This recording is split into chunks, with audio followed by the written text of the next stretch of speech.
constante, no varía. Entonces tenemos finalmente que el cortante sería J, la distancia por diferencial de t con respecto a x. Y finalmente resulta el cortante que vendría a ser igual al flujo de corte por la distancia d.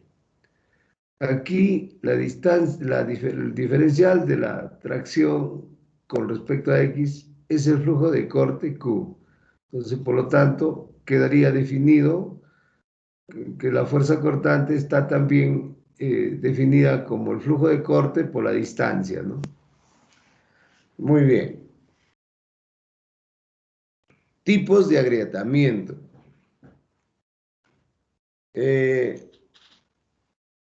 Una sección de viga,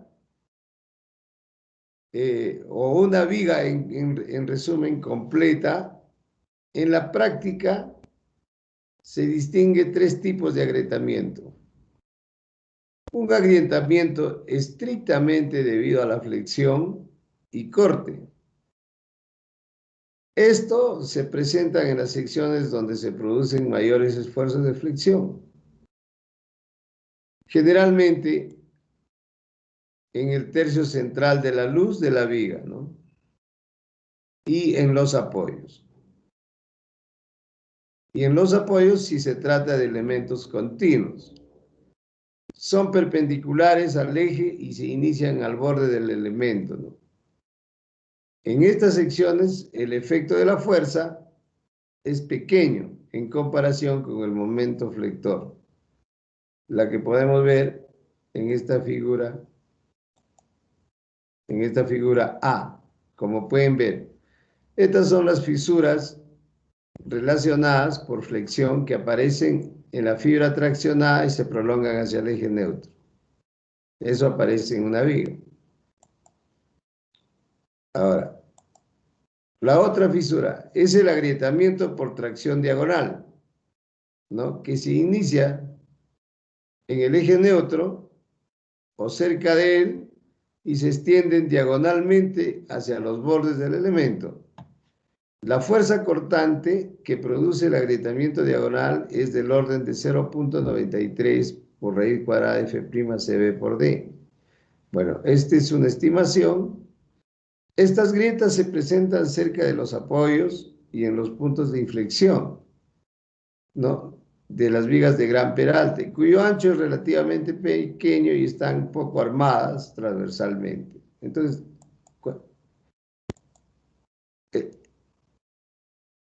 entonces, las rajaduras, de acuerdo a la figura, por tracción diagonal, dice que aparecen después del eje neutro, ¿no? Y se dirigen de esta manera, ¿no? Eso se puede probar en el laboratorio haciendo ensayo de una viga, llevando hasta la falla y se producen las fisuras de esta manera. En otras palabras, si ustedes ven una fisura diagonal cerca del apoyo, entonces la falla es por tracción diagonal. En cambio, si ven unas fisuras en el medio, como estas, las fisuras son por flexión. Ahora, hay otro tipo de fisuración, el agrietamiento por flexotracción. Esto se da generalmente en vigas esbeltas o llamada también vigas peraltadas, en las secciones donde el momento flector es considerable, ¿no? Y la fuerza de agrietamiento, de agrietamiento diagonal es aproximadamente 50 por raíz cuadrada de F'C. Entonces, esto se ve de esta manera, por flexotracción. Noten, acá en el centro hay flexión y también hay tracción. Ocurre casi simultáneamente, diríamos, la combinación de la flexotracción, de la flexión y de la tracción diagonal, que se presentan de esta manera, ¿no? Eso también puede ser mostrado a través de un ensayo en laboratorio y nos da esto, ¿no? Entonces, esas son las tres fisuras que se pueden dar en una viga, ya sea por flexión, por tracción diagonal o por flexotracción. Bien, si hubiera alguna pregunta. Ahora, si hacemos el estudio, digamos, de, de una sección de viga, ¿no? Sin que tenga refuerzo, ¿no? Tendríamos el siguiente análisis. Entonces veamos, comportamiento de una viga sin refuerzo en el alma. ¿Qué queremos hacer aquí? Queremos mostrar en un diagrama de cuerpo libre qué pasa con los esfuerzos en una sección debido a corte de una viga.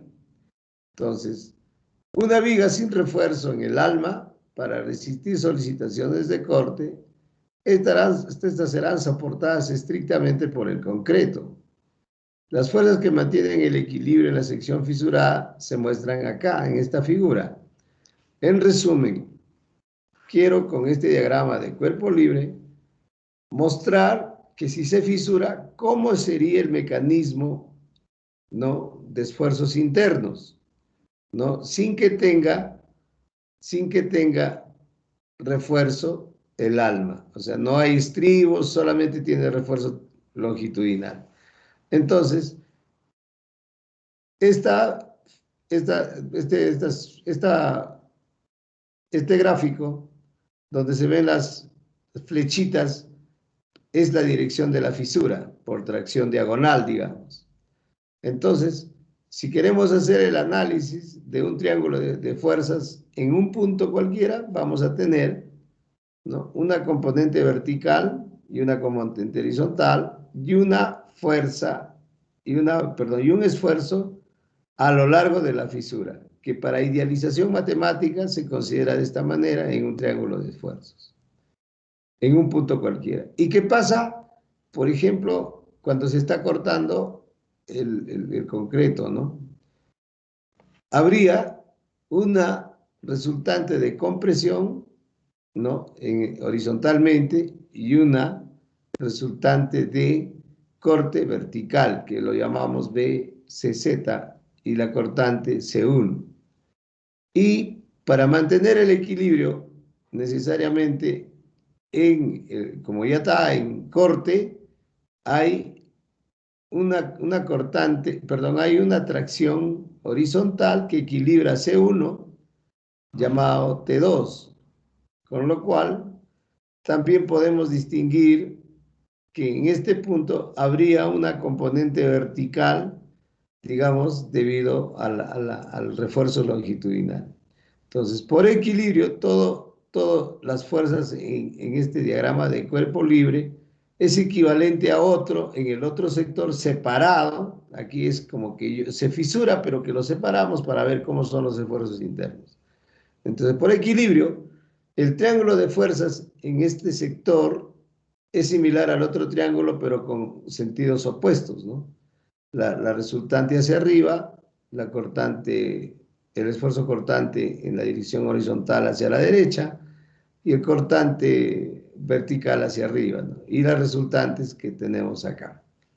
Entonces, este diagrama de cuerpo libre nos explica cómo es el comportamiento, ¿no?, de esfuerzos cuando se fisura una sección de viga debido a tracción diagonal. Entonces, si explicamos cada uno de estos esfuerzos, decimos lo siguiente. Según el diagrama de cuerpo libre y haciendo equilibrio, tendríamos lo siguiente, ¿no? Por ejemplo, suma de fuerzas con respecto al eje Y, y también podemos hacerlo como suma de fuerzas con respecto a X. Entonces, si hacemos por equilibrio, encontraríamos que la cortante de extremo sería igual al cortante nominal, que vendría a ser la resistencia del concreto, que estaría dado por la cortante CZ, o sea, este valor, que sería la cortante, esto, más la cortante D, que está en este valor, hacia abajo,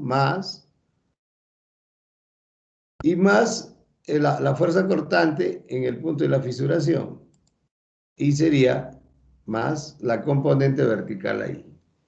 Bueno, un poco precisando el significado de cada una de ellas. Donde BZ, BCZ es la fuerza cortante que toma el concreto comprimido y representa entre el 20 al 40% de la resistencia total. Se refiere a esta fuerza. A esta fuerza vertical, ¿no? Que es BZ, pero que es resistida por el concreto en la zona comprimida, exactamente comprimida. Esto pensando que estamos hablando de la acción de un momento positivo. Y el orden de esa fuerza de corte es de alrededor del 20 al 40% de la resistencia total. ¿Y qué es B sub D? B sub D es la fuerza cortante que toma el acero longitudinal y represente entre el 15 al 25% del cortante total. ¿Qué quiere decir esto? Que esta varilla, si bien es cierto, es diseñada por flexión, sin embargo, contribuye a un cortante vertical, ¿no? Que se llama B sub D. O sea, hay un aporte de resistencia al corte del refuerzo longitudinal calculado por flexión, ¿no? Y que varía desde el orden del 15 al 20%, o al 25%, perdón. ¿Y qué cosa es B ahí? Es la componente vertical, ¿no? De B sub A, o sea, de la cortante, que se debe a la interacción entre los agregados del concreto a lo largo de la grieta inclinada, ¿no? Perdón.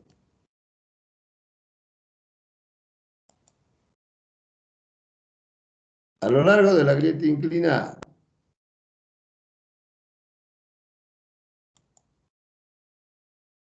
A lo largo,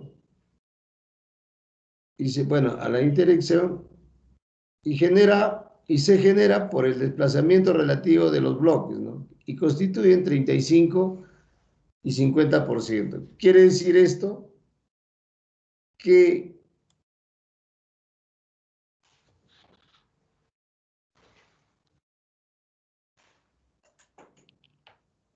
dime Víctor, ayer que te he llamado todo el día ayer, hoy, ¿dónde has estado?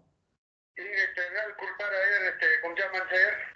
Mi yerno, se Ya. ha fracturado, ingeniero, se ha fracturado, por eso ayer he estado donde que no hay línea, ingeniero, sacando, ¿cómo se llama? Ayer, botar agua, Ya. tempranito ahí se ha caído el ingeniero, se ha fracturado su pie y por eso ayer estábamos en ese ingeniero. No puede llamar también, Ya, pero ahorita estás en la chamba. Sí, ya estoy en la chamba, ya, ingeniero. Ya, correcto, correcto. Yo te llamo no, después de las 9. Listo, te Ya, visito. gracias, ingeniero. Ya. Listo, ya, gracias. Disculpen. Entonces, decíamos que si tratamos de explicar la trayectoria de la fisuración o de la rajadura, notamos que es fundamental el corte, ¿no? En esta dirección, en esta dirección. De allí que una de las soluciones es colocar los estribos, ¿no? Para poder contrarrestar o la progresión de la fisura, ¿ya? Entonces, eso se va a ver más adelante. Entonces, aquí estamos viendo estrictamente la sección cuando no tiene refuerzo en el alma de la sección. Entonces, eso más o menos explica el diagrama de cuerpo libre en una sección de viga que no tiene refuerzo en el alma y su significado de cada una de ellas. Y como decía, esa fisura debido a tracción diagonal, ¿ya? Esa fisura debido a tracción diagonal es en el orden de 35 a 50%. Por tanto, ese aporte de para mejorarlo es que se pone estribos, ¿ya? Bien, vamos a lo siguiente. Entonces, podemos explicar algo aquí. Antes del agrietamiento vertical por flexión, el cortante es tomado, o sea, antes que se fisure, el cortante es tomado íntegramente por el concreto. Pero al agrietarse, aparecen estas componentes verticales B, C, Z y B, D. Posteriormente, al formarse la grieta inclinada, aparece la componente de B sub A, no tanto vertical como horizontal. Y una vez formada la grieta, la suma, ¿no?, de estos componentes representa el 40 y el 60% del cortante total. Entonces, es fundamental que el aporte del acero longitudinal y el aporte del concreto influyen para resistir los esfuerzos de corte. Bueno, y cuando B sub A decae, ¿no?, produce, el producto que crece es el ancho de la grieta. Y B sub D pierde el íntegro del cortante, el cortante, entonces en este caso el cortante lo toma el concreto en la zona comprimida. O sea, hay que entender primero, se produce una fisuración y entonces cuando hay una fisura ya sumamente ancha, lo suficientemente que separar el concreto, entonces al prolongarse la fuerza de tracción diagonal, el concreto lo toma el cortante total, la zona comprimida. ¿Qué quiere decir esto acá? Si vemos, ¿qué explica eso? Que si, como, a ver, si vamos acá este gráfico, miren, la tracción diagonal es, como indicábamos, son fisuras diagonal que parten del eje neutro, hacia abajo o hacia arriba, dependiendo, en ambos costados y están cerca de los apoyos. Entonces, si quisiéramos analizar, por ejemplo, el diagrama de cuerpo libre de esta fisura, encontraríamos que antes de que se fisure, ¿no?, hay una fuerza, digamos, que lo aporta el acero longitudinal, ¿no?, y la resultante a lo largo de la fisura.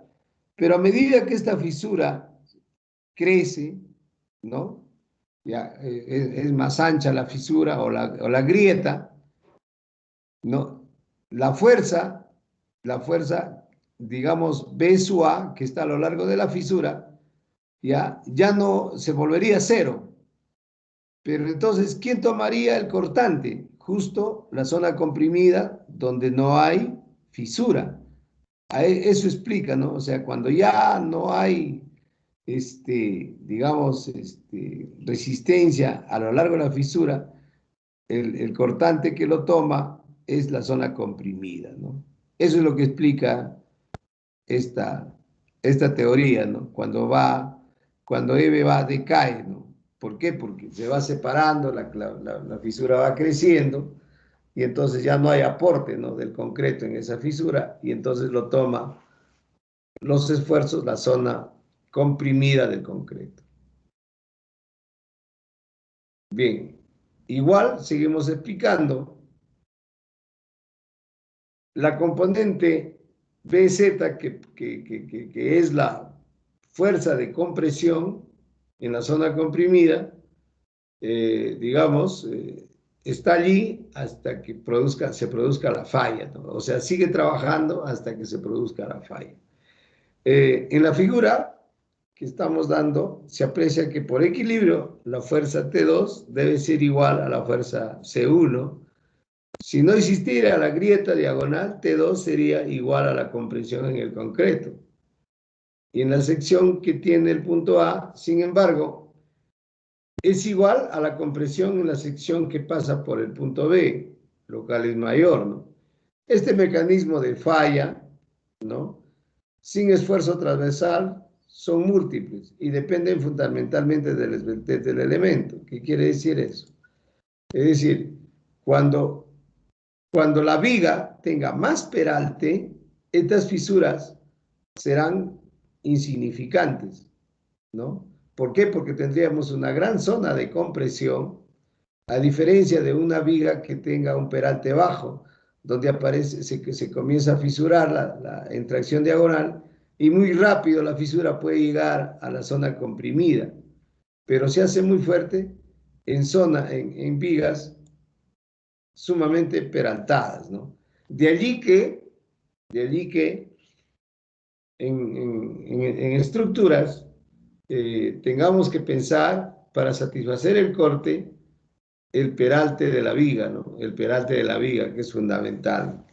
Eh, en algunos casos, por ejemplo, cuando estemos diseñando una estructura por flexión, pueda que por flexión todo se cumpla, pero cuando verificamos por corte, de repente no pasa. Entonces, ¿qué tenemos que hacer? Dos posibilidades, que aumentemos el peralte o que le agreguemos estribos, refuerzo para poder soportar la fuerza de corte, ¿no? Muy bien, entonces esto sería el análisis cuando tenemos una viga y se produce un mecanismo de falla, ¿no? Por corte, en tracción diagonal. Ahora, ¿cómo podemos verlo esto en forma rápida en el laboratorio? Se ha llevado a cabo, bueno, esta fuente es de la Universidad Católica, que se ha ensayado. Y tenemos, por ejemplo, por flexión, ¿cómo se ensaya, no? Tenemos una viga que se apoya en dos extremos y luego se aplican dos cargas totalmente colocadas de acuerdo a la geometría, digamos, equidistante, ¿no? Y entonces, fíjense en este gráfico, eh, la grieta inclinada, ¿ya? Formada súbitamente en un solo apoyo, como ven, y ha llegado prácticamente a la zona comprimida, prácticamente ya este elemento está en falla. Pero ustedes dirán, ¿pero por qué si aplico las dos cargas iguales, por qué aquí falló primero? Una de las razones es que, de acuerdo a las hipótesis de diseño, hablábamos que el elemento consideramos que es continuo, o sea, el material es homogéneo, que toda la viga tenemos la misma densidad, el mismo tamaño de agregado, todo, asumimos. Pero en la práctica eso no ocurre y entonces en el laboratorio se muestra, por ejemplo, a pesar de que la viga puede ser llenada con el mismo concreto y se aplican las cargas simétricas como se ve en la figura, aparece una fisura primero en este apoyo. Pero ¿eso qué nos da? Nos da un indicador de que en esta zona los materiales utilizados en realidad difieren de la calidad de materiales que hemos utilizado en esta otra zona. ¿Ya? Una razón más que indica técnicamente que debe cumplirse los protocolos de calidad en la producción del concreto, ¿no? Porque varía, pues, ¿no? A lo largo de toda la longitud de la viga, no todo es igual. Podemos aproximarnos que sea igual en la medida que hagamos un buen control de colocación del concreto. De repente esta fisura no solamente es por la homogeneidad de los materiales, sino también puede ser por el valor de F'C, ¿no? En este punto de F'C, pues de repente no es, por decir, los 210, podría haber sido 180, ¿no? O como acá, o al revés, que esto sea 210 y por acá el concreto ha subido su resistencia a 230, por ejemplo, ¿no? Pero producto de qué esas variabilidades de los materiales, de la resistencia del concreto, un montón de razones y factores que tomamos en cuenta, ¿no? La relación agua-cemento, lo que se explicó, la colocación, el grado de compactación, la uniformidad de agregados, ¿no?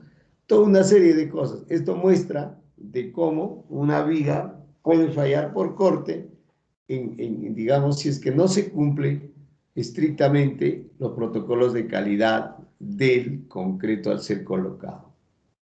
¿Ya? Igual, podemos decir acá, ¿no?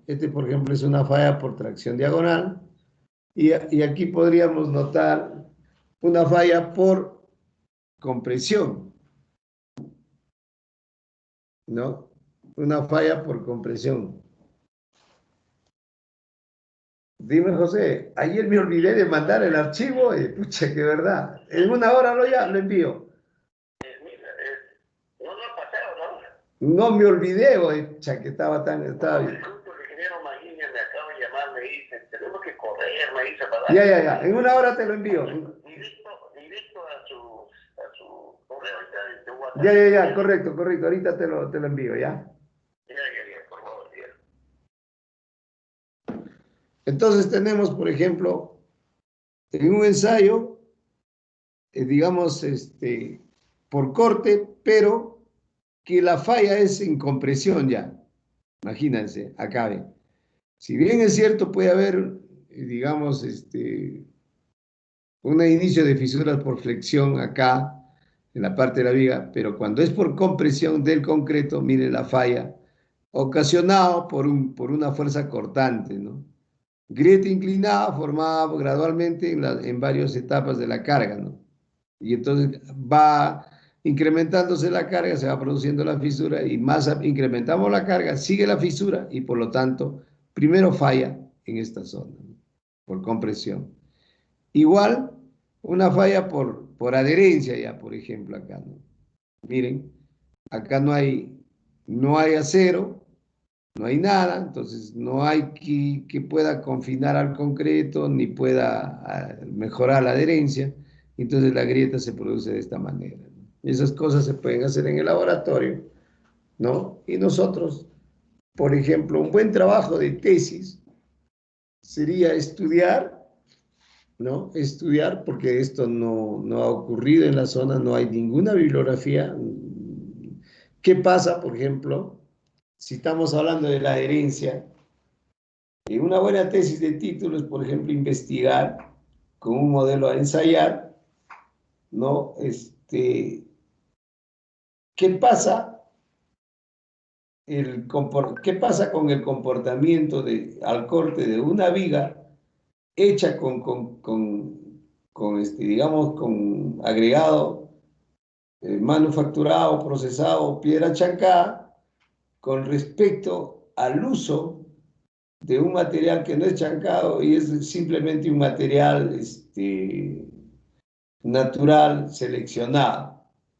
Un buen trabajo de tesis no se ha hecho, al menos hasta donde yo conozco, una investigación con ensayos de laboratorio, con muestras en laboratorio sobre este tipo el uso de los dos materiales frente a la fuerza cortante, ¿no? No hay, no se ha visto acá en la zona y sería un buen resultado. Aunque ahora ya pues el crecimiento tecnológico, ya casi muy poco el uso de material seleccionado, todos van por piedra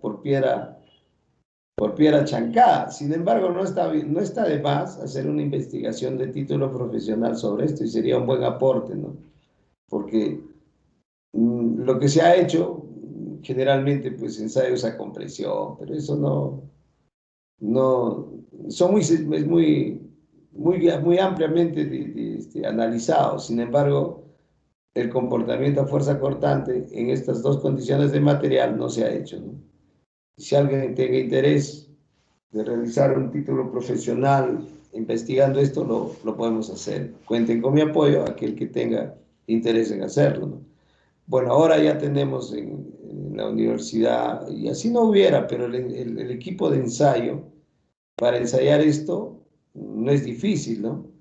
Nosotros podemos implementar con bajo costo un modelo de ensayo, ¿no? En función a tamaños modulares, ¿no? Para probar el ensayo, ¿no? No, pues vamos a construir una viga de 8 metros, de 40 por 90, por decir, no, pues tendríamos que pensar el ensayo a un modelo de escala, ¿no? Y a un modelo de escala, de repente en escalas reducidas, pero de varios tamaños para efectuar digamos, para verificar el comportamiento, ¿no? Un buen trabajo de tesis que podría alguien de ustedes hacerlo, ¿no? Bien, entonces hasta aquí habríamos visto toda la falla cuando es por digamos, por corte en una sección donde no hay refuerzo. Muy bien, vamos a la siguiente.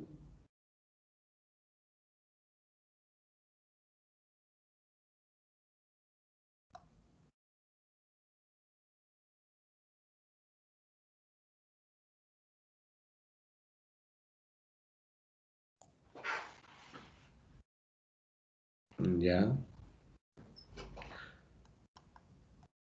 Ahora vamos a la explicación,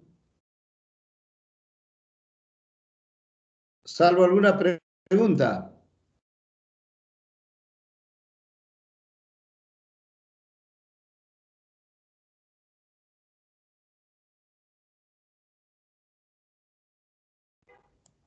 Ingeniero, Sí, eh, no he logrado entrar temprano, ingeniero. La pasada control de asistencia me puede considerar. a ver, vamos a ver.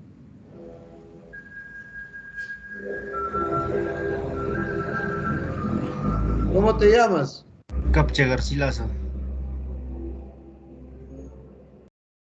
Claro, a ver, captcha. Captcha Garcilaso. ¿Ya otro? Guayanay también, ingeniero, Figueroa, buenos días. ingeniero. ¿Qué pasa, Guayana? Y usted duerme mucho. No, ingeniero, sino que mi audio está mal del celular y no he podido contestar. Recién lo he arreglado. Pero ya me Caballero, vienes también hablando ingeniero, por casi favor. como 3 clases lo mismo. Tienes que Figueroa, promover ingeniero, eso. por Eso no favor. cuesta mucho. Sí, ingeniero, Ya. discúlpeme. ¿Alguien más? De paz, ingeniero, Caballero. por Figueroa, favor. ingeniero. A ver, de paz. De paz sí me hizo recordar, está presente. Ya, ¿Alguien ingeniero. más? Ildefonso, ingeniero, buenos días. Caballero, ingeniero, buenos días. A ver, Chinchay. Caballero, sí, claro. Ya, otro. Chinchay. Ildefonso, ingeniero. Chinchay se encuentra. Ya. Guillén. Guamán. Ildefonso, Ya, un ratito. Matías. A ver, Ildefonso. Ildefonso, sí, me recordaste. ¿Alguien más? gracias. Matías, ingeniero. Matías, ya. ¿Otro más?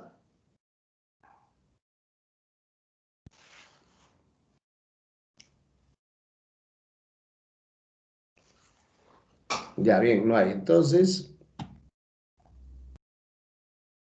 vamos a la clase. Si hubiera alguna pregunta,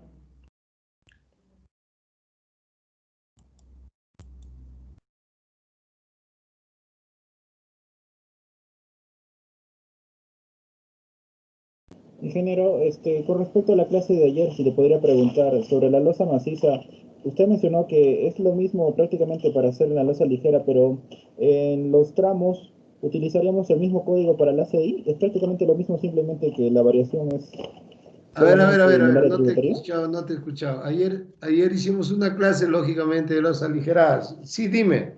Le quería preguntar sobre la losa maciza, o sea, yo sé que en el ACI trabaja por tramos, y da relaciones. ¿Es lo mismo también en la losa maciza? ¿No varía también en el ACI? A ver, vamos a... Perdón, a ver. Parece que no te he entendido bien tu pregunta. A ver si me ayudas. Me dices que... A ver, de nuevo. ¿Me escucha, ingeniero, en primer lugar? No te escucho. Y ahora sí, a ver. Le quería preguntar simplemente si la losa maciza, según el código ACI, eh, si varía en los tramos. Por ejemplo, Ah, ayer nos dio con losa aligerada 1/24, 1/10. ya, correcto. Si varía ahí en losa maciza. Ya, de preferencia, el código de los coeficientes que da el código de preferencia, funciona bien cuando los tramos son de longitudes iguales. Funciona mucho mejor. Sin embargo, el ACI no prohíbe usar el método de los coeficientes cuando las longitudes difieren de la viga continua. No indica eso. No. Lo que sí tiene que haber alineamiento, lógicamente, ¿no? Pero lo único que te explica es que haya 2 o 3 o 4 tramos como mínimos a aplicar.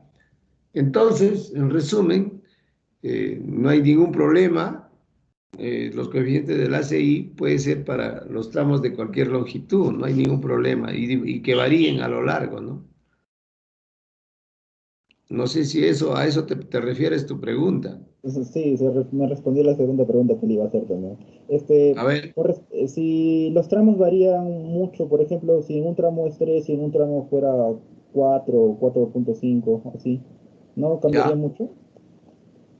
Por eso te digo, de acuerdo al método, no prohíbe y no precisa que las longitudes sean estrictamente iguales, no necesariamente. Por eso te digo, lo ideal es que todas las longitudes sean iguales, pero el método no está restringido a eso, sino que puedes aplicar cuando las longitudes varían, que no hay ningún problema, ¿no?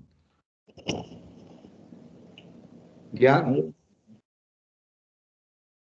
Según respecto a los tramos, usted estaba mencionando que para cada tramo se tiene que trabajar lo mismo y hacer un cuadro. Estaba mencionando sobre el cuadro de Excel.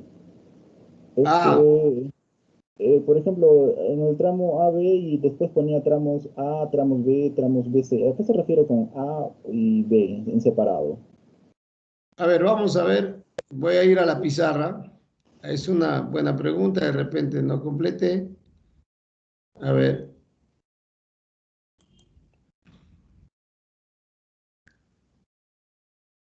A ver, voy a ir a la pizarra.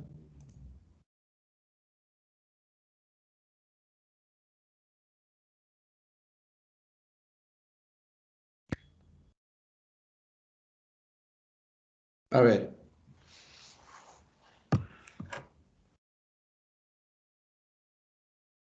A ver, a ver. Tu pregunta está relacionada a esto. Nosotros tenemos una viga continua, por ejemplo, que puede ser de esta característica. Ya. Entonces,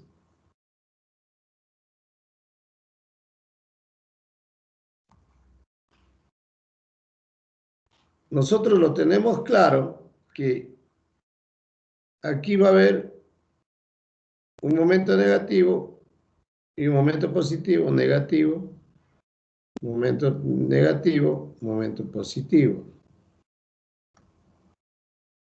Ya. Entonces, una forma de, digamos, de hacer el cálculo ordenado es que le damos una nomenclatura, por ejemplo, a este punto A, B, C, C, D y E. Por ejemplo, ¿no? Entonces, para caracterizar, por ejemplo, todos los momentos positivos, todos los momentos positivos, o perdón, negativos, los señalamos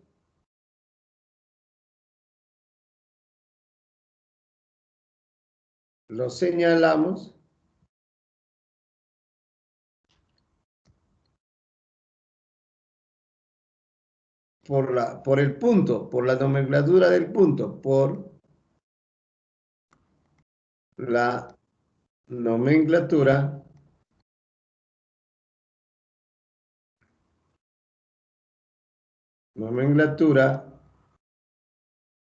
del punto, ¿no? Nomenclatura del punto.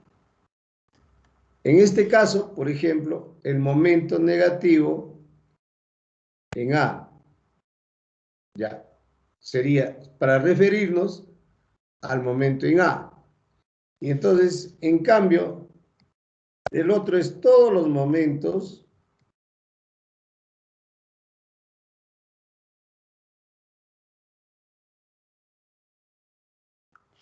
como en este caso positivos, se acostumbra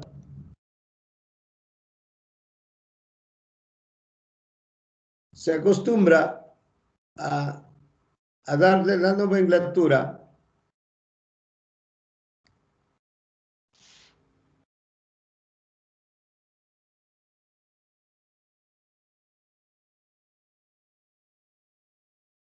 con la nomenclatura, por ejemplo, que se refiere a la nomenclatura del tramo. Entonces decimos momento positivo en el tramo AB, ¿no? Igual diríamos para el momento positivo, para el tramo BC. Momento positivo para el tramo, por ejemplo, CD. Ahora, de repente puede ser que haya una pequeña confusión cuando hablamos, por ejemplo, podemos también hablar del momento negativo, ¿no? En el punto A hacia el punto B. Y también podemos hablar el momento negativo de B a A, porque son totalmente distintos, ¿no? Y el otro, podemos decir, el momento negativo de B a C, como también podemos decir el momento negativo de C a B. Son cuestiones de nomenclatura, pero ¿cómo aclaramos esto? Veamos un gráfico más específico. Vamos a suponer que esta es la viga. Miren, esta es la...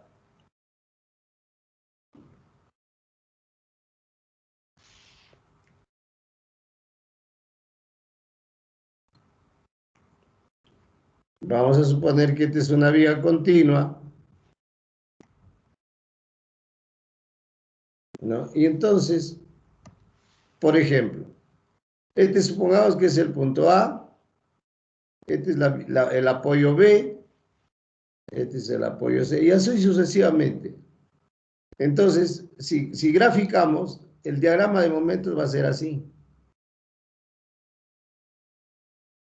Y acá va a ser ahí. Acá también va a ser así, va a ser así. ¿Ya? Entonces noten, para este lado, este momento negativo es ¿cuánto? Según el coeficiente de la CI, esto es 1 sobre 24. Perdón, 1 sobre 24, ¿no? Y acá, el momento positivo es 1 sobre 14. Perdón, sí, 1 sobre 14. Y acá es 1 sobre 10. Y acá es 1 sobre 11. Y acá es 1 sobre 16. Acá, dependiendo de los tramos que vienen, este interno sería 1 sobre 11. Y para este lado, por ejemplo, si es el último tramo, pongamos que sea el último tramo, entonces acá sería 1 sobre 10. Y acá sería 1 sobre 24. Entonces, para que quede claro a qué se refiere la nomenclatura, diríamos, el momento negativo de A a B sería este valor, es igual a 1 sobre 24 que multiplica a omega último por L, a omega último por Ln al cuadrado, ¿no? Y el otro momento negativo que vendría a ser, por ejemplo, el momento negativo de B a A, viéndolo en ese tramo, ¿cuánto sería? 1 sobre 10 por omega U por Ln al cuadrado. ¿Correcto? Y así sucesivamente. Por ejemplo, ¿cómo sería el momento negativo de B a C? Sería igual a 1 sobre 11 omega último por Ln al cuadrado, que dependiendo de este es de la longitud, ¿no? Y el momento negativo, ¿no? De C a B, igual, en este caso son iguales, al cuadrado, ¿no? Y eso es más o menos. Y lo otro es que tenemos la posibilidad de decir, para el momento positivo de AB igual a 1 sobre 14, ¿no? Omega último por Ln al cuadrado. Y lo otro podemos hablar del momento positivo, ¿no? Por ejemplo, para el tramo BC. En el caso de los momentos positivos, no hay mucha, ¿no? Más o menos, ese es el entendimiento de los puntos y los tramos que yo he puesto en la tabla, ¿no? Ahora, un poco para completar de repente la explicación, para losas, de acuerdo a la pregunta, en losas sólidas. Hemos dicho que el análisis y diseño es el mismo que el caso de una viga. La diferencia es que utilizamos, ¿no?, un ancho tributario de 1 metro. Es decir, pongamos acá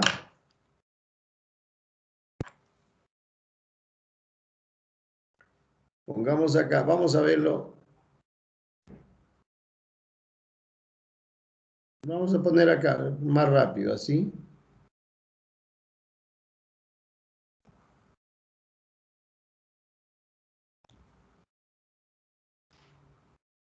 Y entonces, por ejemplo, este es un tramo, ¿no? Vamos a suponer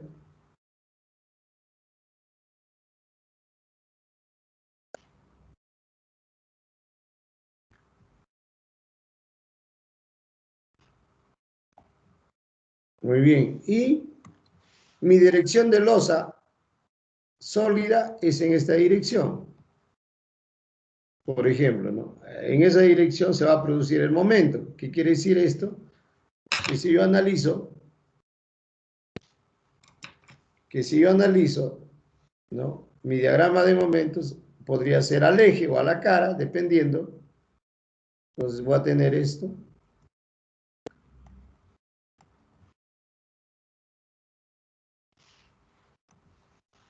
Entonces mi diagrama será pues así,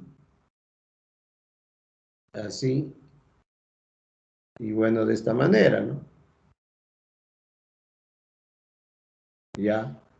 Y como decía su compañero, pues bueno, la luz, aquí puede ser L1, L2, L3.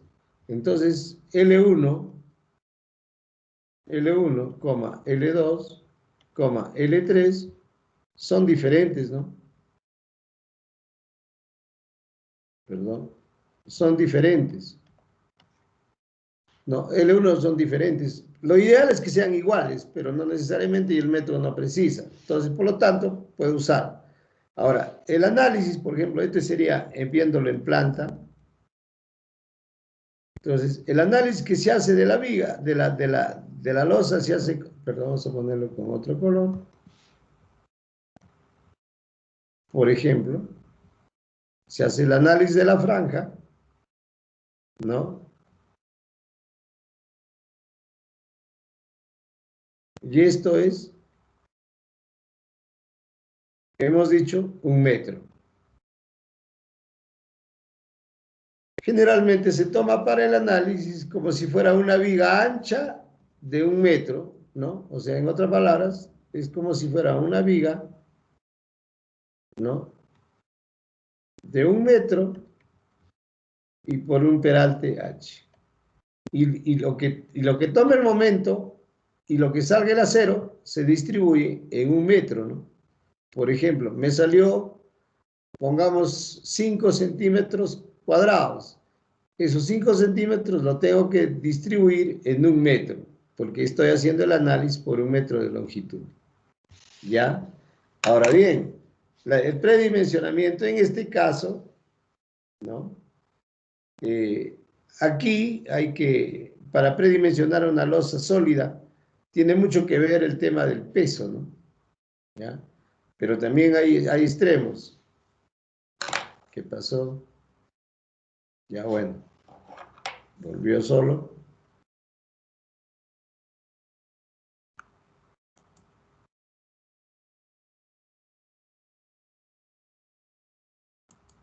¿Ya? Entonces tendríamos ahí esa explicación de cómo hacer. Entonces, ahora, el cálculo del área de cero para este tipo de losas es igualito, bueno, momento último sobre phi por fi por d menos a medios, donde d es el peralte, que es el resultado de obtener a partir del peralte h, y a se itera de acuerdo al valor, y el momento es en toneladas metro, pero que para el análisis habíamos dicho que eso está hecho por... Ingeniero, no se logra ver la pantalla. Como y recién me dicen, a ver. O es que ahora ya. A ver.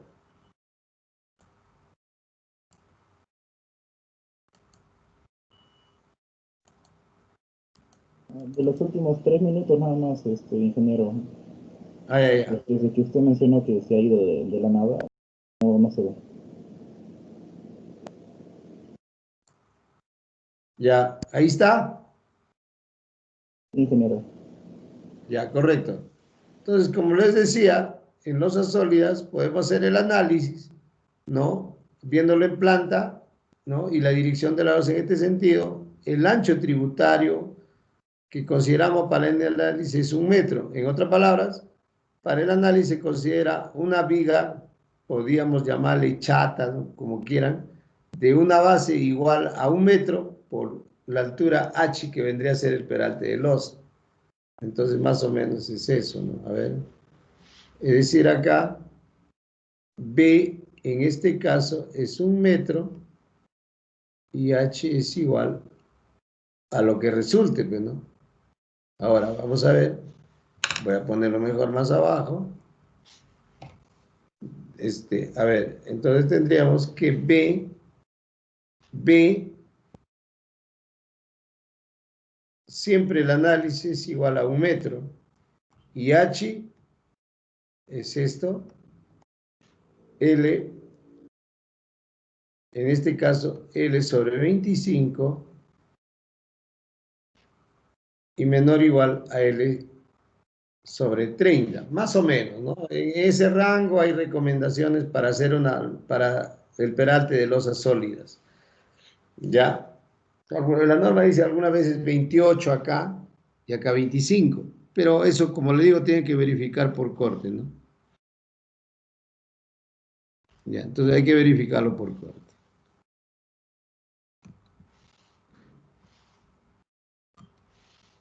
Entonces entonces tenemos estos dos valores de cómo se trabaja, ¿no? Y después el cálculo es similar. Listo, creo que con esto he absolvido su pregunta, salvo alguna pregunta adicional. Sí, ingeniero, también tengo una pregunta. Estaba mencionando sobre la viga chata y, bueno, la viga peraltada. Con relación a eso, ¿hay una relación en la losa sólida? ¿O la losa? Allá. Ya, a ver. Una cosa es que le dicen viga chata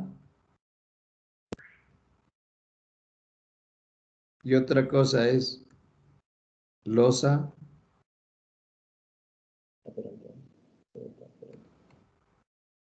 sólida, ¿no? La viga chata se habla en la que B y esto es H. Entonces, en este caso, Se habla de una viga chata cuando B es mayor o igual que H. Y una losa sólida se habla del análisis en la que esto de acá es necesariamente 1 metro y esto es H. Entonces, en este caso, H es menor, este H es menor a 1 metro, ¿no? Menor a 1 metro, necesariamente menor, ¿no? Y B en este caso es 1 metro. Entonces, para efectos de análisis estructural, ¿no? Escuchen, para el caso de efecto de análisis estructural, la viga chata se diseña para un momento último, ¿no? Que depende, este momento, de cargas, ¿no? Directamente en viga, ¿correcto? Esta es la diferencia.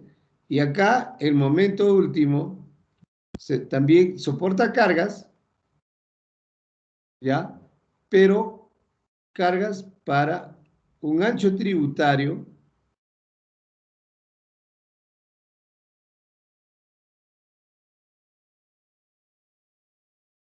de 1 metro, ¿correcto?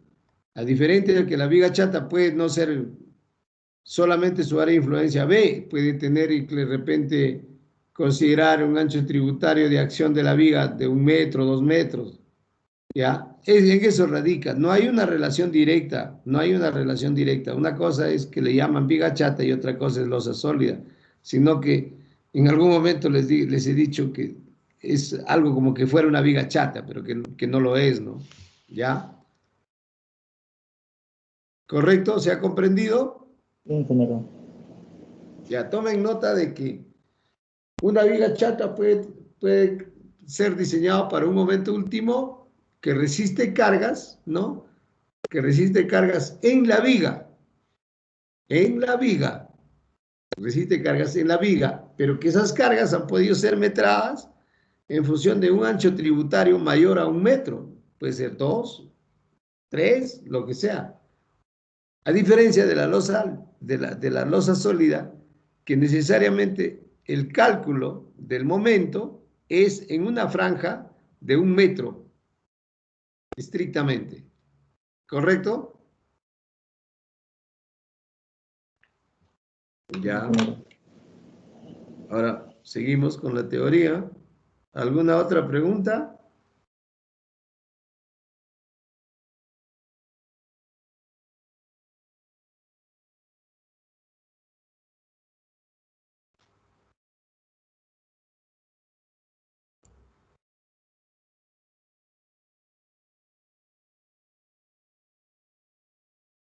En un ratito.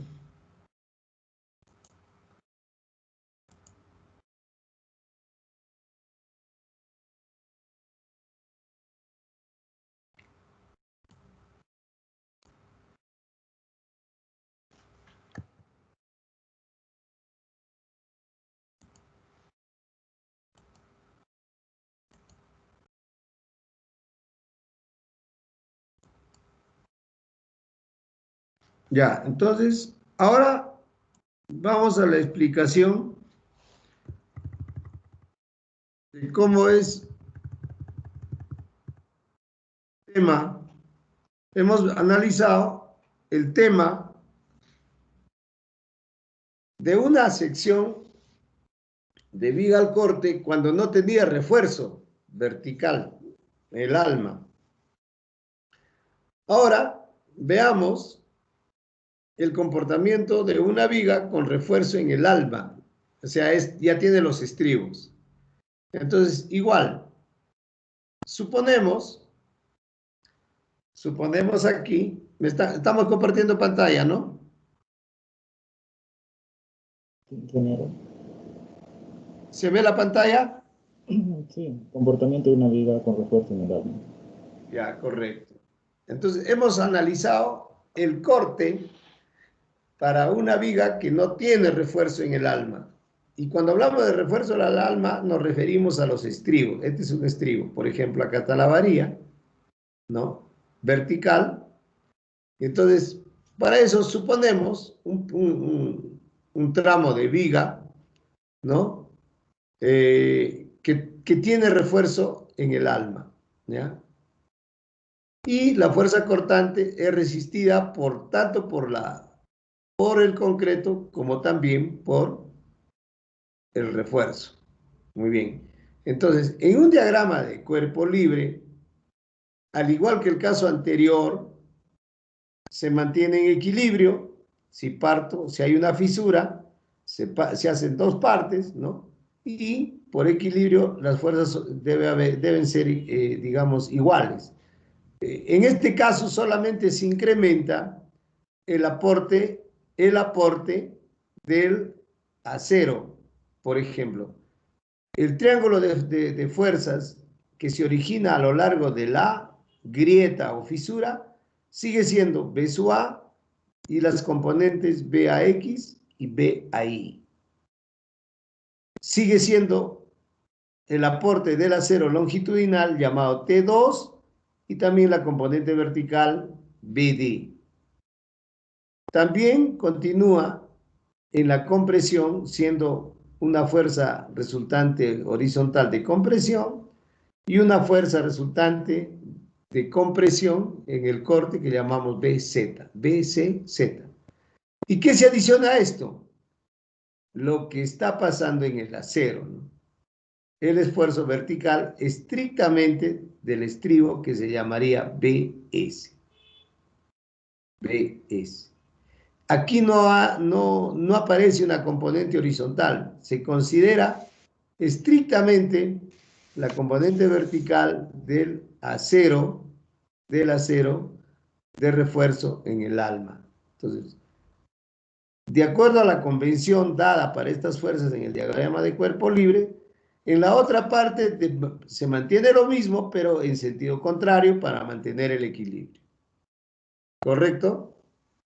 Entonces, aquí cuando hablamos de una sección que tiene refuerzo en el alma, solo se incrementa la resistencia del estribo que es BS. Y entonces, por equilibrio, ¿no? Por equilibrio, a partir de este diagrama, podemos decir que la fuerza cortante total, ¿no? Es igual al cortante nominal, que lo podríamos llamar por la suma de las componentes en la dirección vertical, ¿no? BCZ más B sub D más B sub AI y más BS, ¿no? Entonces, aquí un poco de explicación. La fuerza debido al acero es la que corresponde al aporte del refuerzo transversal o al refuerzo en el alma, ¿no? Antes del agrietamiento por flexión. ¿Ya? Ya, entonces, y digamos, si sumamos la resultante de todas las componentes, ¿no?, que trabajan en ese diagrama de cuerpo libre, podemos decir lo siguiente: todas las componentes, salvo B sub S, tienen un comportamiento frágil, es decir, son repentinas. Claro, los cortantes en el concreto son repentinas. Entonces, como resultado, es difícil cuantificar la contribución de cada una de ellas.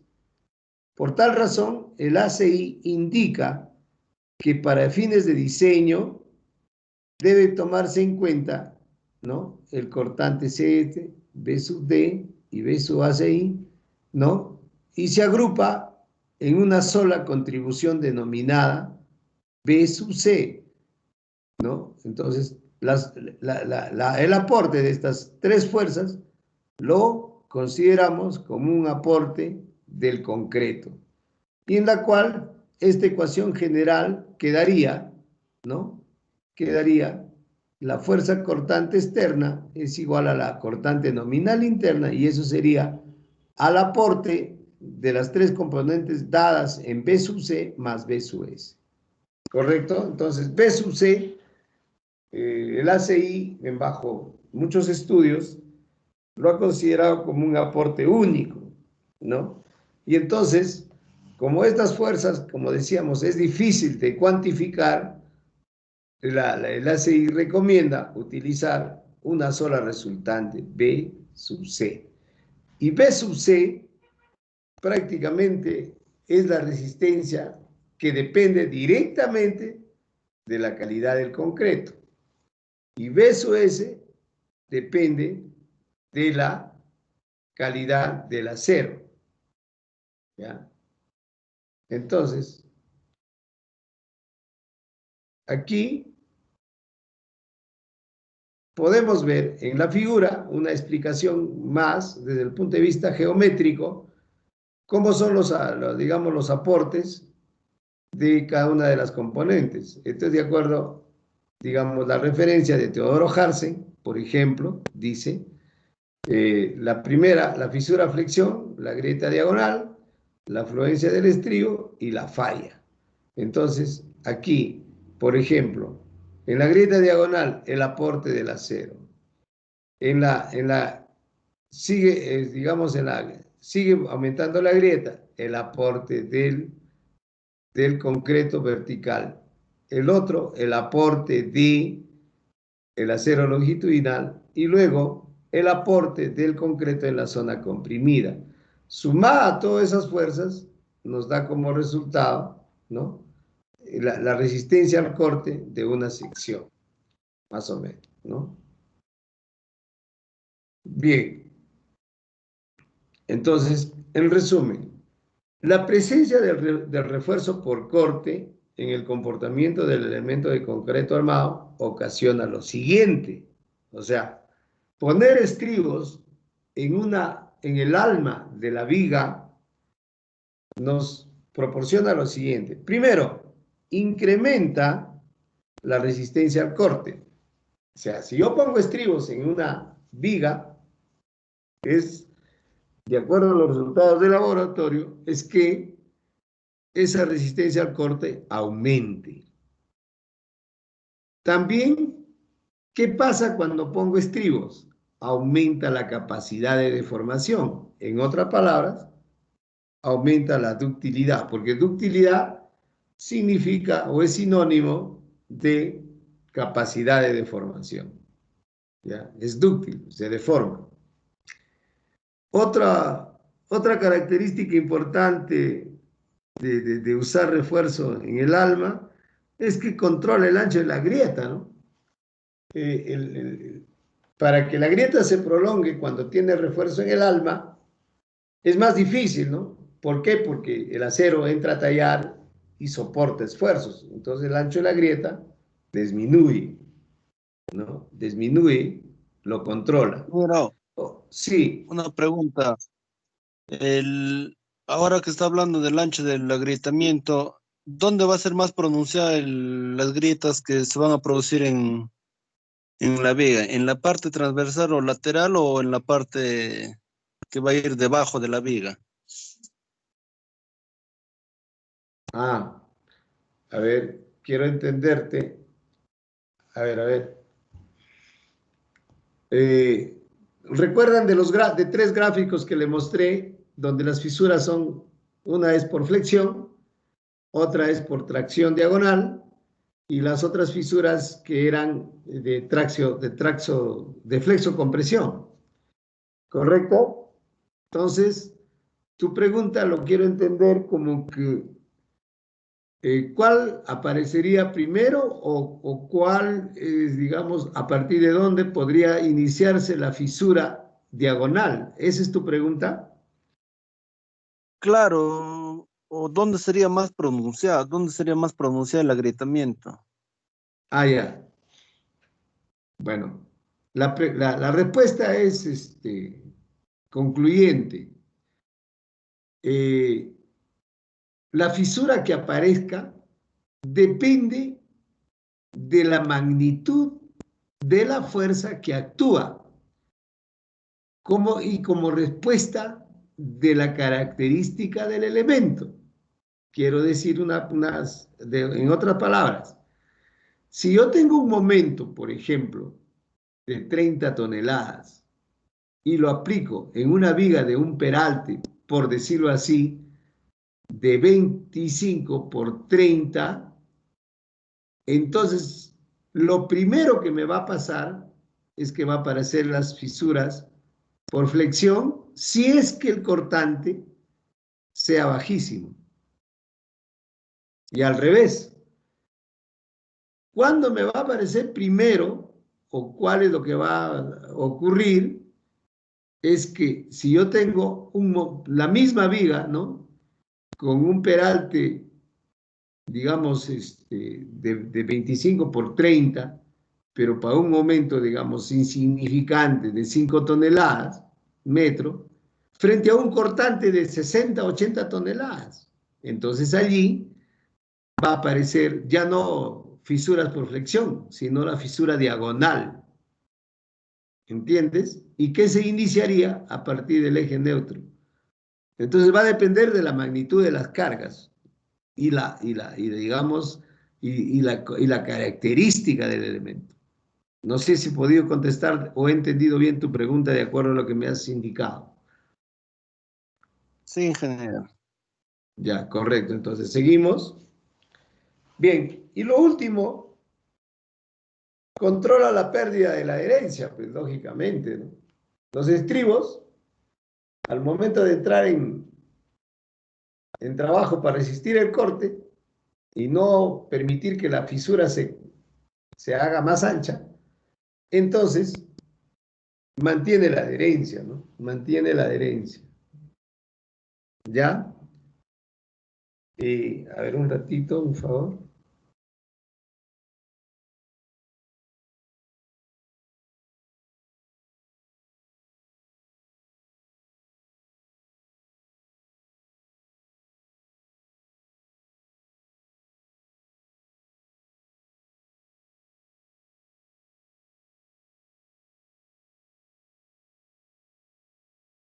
Ya seguimos.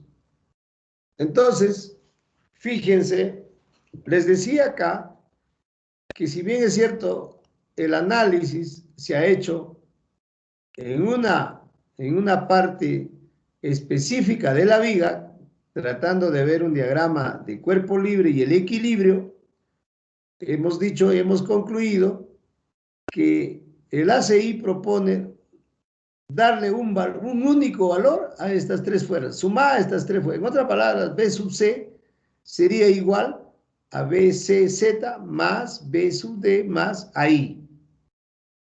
¿Correcto? Pero a esta cantidad de fuerzas que estamos considerando para corte, es difícil determinarlo. De allí que el ACI propone que esto se reemplace por un solo valor. Y ese valor de BC, ¿cómo se hace? Acá está. ¿No? Acá está. Entonces, resistencia al corte que aporta el concreto. Directamente. Para elementos en flexión, suponiendo que solo es una viga, ¿no?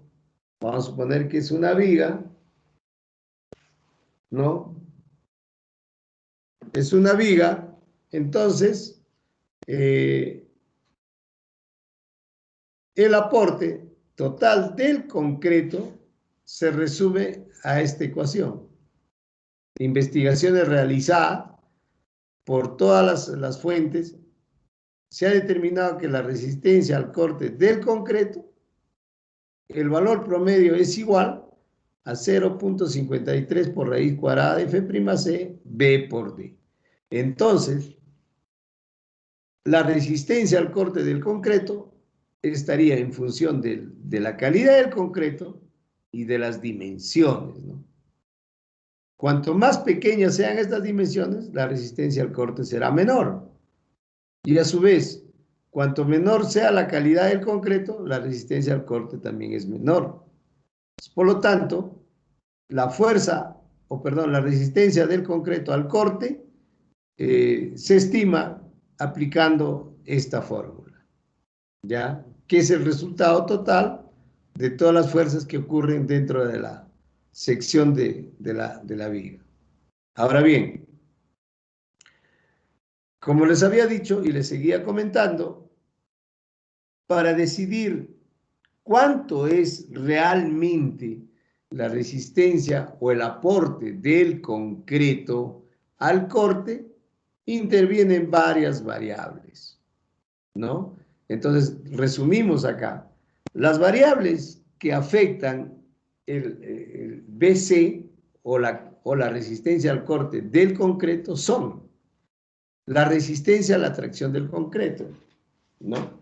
En otras palabras, tiene que ver con el módulo de corte, ¿no es cierto? O sea, ¿qué tanto vale el módulo de corte? No, perdón, el módulo de, lo llamamos nosotros el F sub R, o sea, el F sub R que era igual a 2 por raíz cuadrada de F'C. Entonces, tiene que ver con el módulo de tracción, ¿no? El módulo de rotura, la resistencia a la tracción del concreto. Entonces, tiene que ver con el módulo de rotura, que es igual a F sub R igual a 2 por raíz cuadrada de F'C. Cuanto más alta sea el módulo de rotura, será mejor la resistencia al corte. Otro es la cuantía del refuerzo longitudinal por flexión. Si bien es cierto, el refuerzo horizontal o principal se calcula debido a la flexión, sin embargo, aporta a la resistencia al corte del concreto y por tanto es una variable positiva, ¿no?, que hay que tomar en cuenta, la cuantía del refuerzo longitudinal por flexión. El otro es la esbeltez del elemento, es decir, qué tan peraltada es la viga o qué tipo de sección se está tomando en consideración para soportar el corte, ¿no? Y entonces tiene que ver las dimensiones de la sección. Aquí debo precisarles de que una viga peraltada es aquella que tiene pues una relación altura-ancho muy alejada, o en otras palabras, el valor de H es mucho mayor que el valor de B, o sea, el ancho de la viga, ¿no?, de la sección de la viga. Entonces, es mucho mayor. ¿Ya? Y bueno, para efectos de corte, es también fundamental considerar digamos, el módulo de corte, ¿no? El módulo de corte que está en función del momento de inercia. Por lo tanto, no es tan recomendable, por ejemplo, a pesar que pueda ser un área significativa para soportar el corte, pensar en una viga cuadrada, por ejemplo, no muy pesado, no conviene, ¿no? Bien. Otra de las variables que influyen en la resistencia al corte del concreto es la fuerza axial. Es decir, si nosotros tenemos una viga, ¿no? Una viga, y no solo le aplicamos carga vertical o momento eflector, sino que lo podemos tensar o comprimir la viga, ¿no? En este caso, si lo comprimimos, aumentamos la resistencia al corte. De ahí es que el concepto fundamental básico para iniciar los estudios de concreto preesforzado, en el que se le aplica esfuerzos al concreto antes de aplicar a la carga, que en este caso son las fuerzas, por ejemplo, en el caso de vigas, que generalmente se hace un post-tensado, se le aplicaría una carga de compresión. Entonces, ahí también aumenta la resistencia al corte. Por eso que, en algunos casos, cuando se diseñan vigas post-tensadas o pretensadas, la resistencia al corte es utilizar acero mínimo. ¿Por qué? Porque la tensión de compresión en la viga hace que incremente largamente la resistencia al corte de la viga, ¿no? Otra variable que hay que tomar en cuenta, ya les decía, es el tipo de agregado. Por ejemplo, de ahí que yo les motivo, ¿no?, si tienen interés, es hacer una investigación de una sección que ha sido vaciada con concreto utilizando agregado grueso zarandeado, y otro que ha sido vaciado con agregado grueso, pero con piedra chancada, ¿no? Que es totalmente distinto. Entonces, eso también influye en el tipo de la resistencia al corte, ¿no? Por la adherencia que hay. Eso nunca, como digo, no hay mucha investigación acá en relación a eso, ya porque la mayoría se ha hecho con piedra chancada, pero sería bueno que lo hagan, ¿no? Si alguien tiene interés. Bueno, otro es los puntos de corte de la armadura por flexión. También esto se relaciona a lo que les decía ayer, el día martes en clase, la forma o los criterios que hay que tomar en cuenta para hacer el corte del acero, ¿no? Los traslapes. En zonas, por ejemplo, de cortante mínimo, ahí puede hacerse tranquilamente los traslapes, ¿ya? Pero al hacerse los traslapes, se aumenta la resistencia al corte en esa sección. Entonces, también influye, ¿no? Ese tipo digamos, de traslapes. Y bueno, también vemos el tamaño de la viga.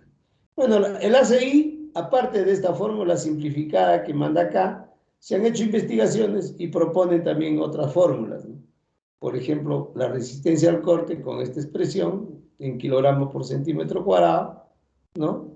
Pero en términos de la cuantía, o también otra fórmula un poco más ampliada, pero para elementos en compresión, y otro para elementos digamos, en tracción axial, ¿no? Por ejemplo, el caso de vigas postensadas o pretensadas, que se le aplique una tracción, porque en las vigas, en el concreto preesforzado o pretensado o postensado, se puede aplicar compresión o tracción. Generalmente se tensa el cable, ¿no? Pero bueno, ese es un tema del curso prostensado que no es tema del curso, ¿no? Y es un curso electivo, ¿no? Entonces, en ese curso se lleva todo un ciclo para estudiar el concreto preesforzado y postensado. Muy bien. Ahora, veamos los tipos de refuerzo transversal que tenemos. La norma peruana permite el uso de estribos perpendiculares al eje del elemento, ¿no? También podemos usar elementos electrosoldados. Podemos también utilizar espirales. También podemos utilizar estribos inclinados. En realidad, de todo esto, el estribo más eficiente es el estribo inclinado, pero por proceso constructivo, a veces esto no se acostumbra y todos los estribos lo ponemos en forma vertical, ¿no? ¿No? Debería ser mejor inclinados 45 grados. ¿Y por qué inclinados? Por esta razón, a ver, si vemos, miren, la fuerza de corte o la fisura es diagonal en este sentido, ¿no? Así como lo están viendo. Pero con un refuerzo vertical, la resistencia es menor que si lo ponemos de esta manera, ¿no? Perpendicular a la fisura. Entonces, por eso que sería recomendable no utilizar este tipo verticales, sino inclinados. Vamos a explicarlo con detalle en un ejemplo cuando solucionamos algún problema. Bien. Seguimos. También se utiliza espirales de poco paso, ¿no? Pero esto generalmente en columnas, o también con barras longitudinales inclinadas bajo un ángulo de 30 grados, y también a veces se pueden combinar criterios de uso, ¿no? Por ejemplo, por arquitectura hay vigas peraltadas, que no se puede aumentar más el peralte, y entonces se acostumbra a poner ahí los estribos inclinados para satisfacer el corte si fuera muy elevado, ¿no? Puede ser inclinados 45 grados O otras formas, ganchos, y bueno, son criterios que tienen que estar relacionados con el concepto teórico de comportamiento. Por ejemplo, aquí tenemos los estribos verticales, ¿no? Que puede ser así, o puede ser una columna o de una viga circular. Esto es lo que yo decía, estribos inclinados, 45 grados, y que pueden ser únicos, pueden ser cerrados totalmente o parcialmente, y estas serían las formas de estribos que podemos nosotros encontrar en el diseño y análisis de vigas, como los procesos constructivos. Bien, creo que estamos sobre el final de las horas, de la hora, y entonces lo dejamos aquí y seguiremos la próxima clase. Les agradezco por su atención, y si hubiera algún comentario, adelante. Ingeniero, no sé si nos podría pasar el archivo, por favor. Falta Ya, sí, correcto. Sí, se los voy a pasar. Lo voy a pasar el día de mañana en la tarde, ¿ya? Ya, ingeniero, gracias. Ya. ¿Algún comentario, algo? ¿Todo bien? Ingeniero, con respecto a los estribos inclinados, ¿hay alguna forma particular o puede ser de otra manera también? ¿O de otro sentido? No, el estribo inclinado, bueno, probablemente te esté indicando que no necesariamente en este sentido, sino también así. Claro, pero eso va a depender, pues, el cortante. Por ejemplo, en este lado, si el cortante varía en este sentido, lo correcto es que el estribo esté así. Pero si está en el otro extremo, donde el cortante varía en ese otro sentido, entonces tendría que ser de la otra manera. En otras palabras, el estribo debe colocarse en lo posible en condición vertical o perpendicular a la fisura. ¿Ya? En cualquiera de los casos, criterios que pueden ayudar para colocar estribos. ¿Algún otro comentario? ¿Quién me hizo la pregunta? No tomé nota. A ver, hay un alumno que me preguntó sobre el tema de las losas. ¿Quién fue? Deme su nombre. Menacho Velázquez. No. Bueno, Menacho lo veo muy entusiasmado, muy interesado en aprender el curso.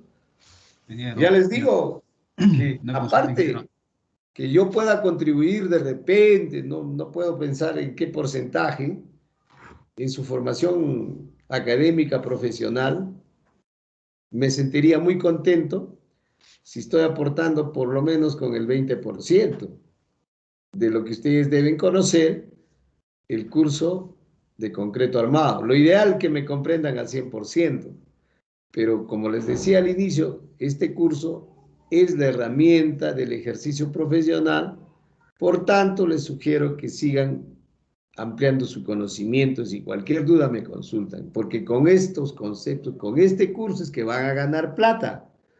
Con otros cursos probablemente sean complementarios, pero esta es la razón de ser de nuestra especialidad.